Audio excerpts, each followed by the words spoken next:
What's up, guys? So we had another game as well in this DSTV Premiership. It was Chippa United going up against Mamelodi Sundowns. That game as well ending 0-0. Not an exciting day for fans, I can tell you that. But I think the Chippa and Mamelodi Sundowns game went the way that you thought it would go. I think Chippa United realized that we don't have the same guns or the same AK-47s as those guys do in terms of Mamelodi Sundowns, and they played that way. You could just see even the attempts they had at goal. They didn't have necessarily too many attempts. They didn't trouble Dennis Onyango practically the whole game, and they were very happy with definitely taking a point. You could see it with the run, with the 5 minutes that were left within the game, or 5-10 minutes that were left in the game. They were really running down the clock.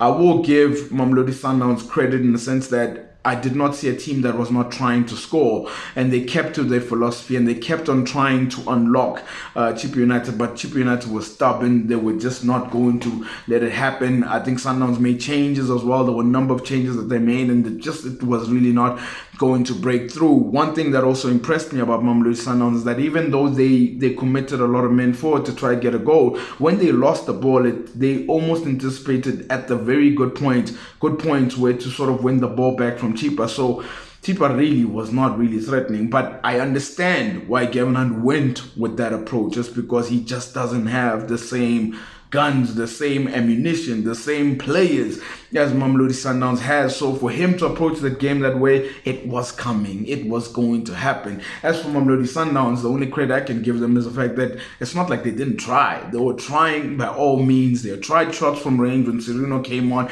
They tried crosses, which are really having the header. They tried to bring on Safranco to have a different approach. It just was not going in. And the longer this game even went on, it was just no goals that were going to be scored. And I have to also give credit to Chippa for defending really well. They defended really well. Even under pressure, they defended really well. So I think definitely a point against Mamelodi Sundowns is definitely a point that Gavin Hunt and his boys will definitely take.